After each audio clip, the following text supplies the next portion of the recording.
मजहबी सिख जो हैं और रविदासिया सिख हैं वो भारतीय फौज में जाते हैं।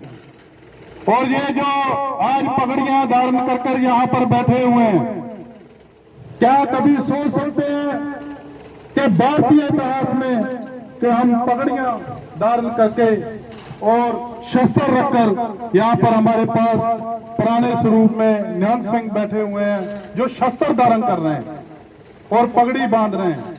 हमारे यहाँ जब शादी होती है तो घोड़े की सवारी भी की जाती है। अभी पीछे गुजरात से एक वीडियो देखने को मिला कि वो उच्च जाति के रास्ते से घोड़े पर बैठकर नहीं निकल सकते। राजस्थान में एक बच्चे को इसलिए मार दिया गया कि उसने स्कूल के गड्ढे से पानी पी लिया था। लेकिन ये गुरुओं की कृपा हुई कि हमें उन्होंने ऐसा समाज रच कर दिया कि जिसमें हम बड़े स्वाभिमान के साथ जो पगड़ी भी धारण कर सकते हैं और शस्त्र भी रख सकते हैं। लेकिन गुरुओं के जाने के बाद जिस तरह से जाति पाति की संरचना का दोबारा इन पर अटैक हुआ और फिर से जो जाति पाति व्यवस्था थी वो गुरु साहबान के बाद फिर से सिखों में आती है।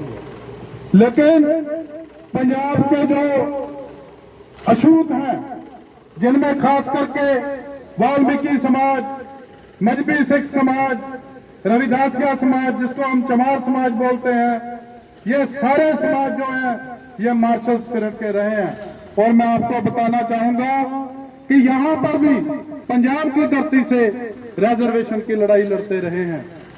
यहाँ पर आज जो बड़ी बड़ी संस्थाएं नजर आ रही हैं, चाहे श्रोमणी गुरुद्वारा प्रबंधक कमेटी है, आपने श्री हरमंदिर साहिब के दर्शन किए होंगे, वहां पर अछूतों की एंट्री के लिए 1920 में मजहबी सिखों और रविदासिया सिखों ने जो बहुत बड़ा संघर्ष किया और अछूतों की सचखंड श्री दरबार साहब में एंट्री करवाई।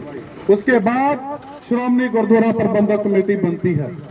उसके बाद 1927 में ऑल इंडिया बाबा जीवन सिंह मजहबी दल बनता है और वो दल 1927 में संघर्ष शुरू करता है और इनको श्रोमणी गुरुद्वारा प्रबंधक कमेटी में जब ये 1920 में बनती है तो कोई मेंबर नहीं लेते और 12% रिजर्वेशन लेकर देते हैं। आज पूरे भारत में जितनी भी माइनॉरिटीज हैं, चाहे मुस्लिम है, क्रिश्चियन है, उनको जो शेड्यूल कास्ट का रिजर्वेशन नहीं मिलता, लेकिन सिखों में मिलता है। मजहबी सिखों और रविदासिया सिखों, कबीर पंथी सिखों को मिलता है। उसके लिए भी पंजाब के सिखों ने आगे होकर लड़ाई लड़ी है। 1944 में इन्होंने ये मांग की कि हमें जो शेड्यूल कास्ट का स्टेटस दिया जाए, क्योंकि जो कमेटी बनी थी मुखर्जी कमेटी, वो मानती थी कि जो हिंदू के अंतर्गत आता है केवल वही अछूत है और उसी को ही रिजर्वेशन का लाभ दिया जाएगा। लेकिन पंजाब के मजहबी सिखों ने ये लड़ाई शुरू की 1944 में और जो 1949 तक आते आते मई में ये जो उनकी मांग थी वो प्रवान की गई और जब संविधान बना और जहां हिंदू के अंतर्गत आते पूरे भारत में शेड्यूल कास्टों को शेड्यूल कास्ट का जो दर्जा दिया गया, वो सिखों के अंदर आती हुई अछूत जमातों को उनको भी जो दर्जा दिया गया। ये मैं आपको इसलिए बताना चाहता हूं कि पूरे भारतवर्ष में 3 राज्य ऐसे हैं, महाराष्ट्र, पंजाब और पश्चिमी बंगाल, जहां से जब कभी भी मूवमेंट चली है और वो मूवमेंट पूरे भारत में फैली है।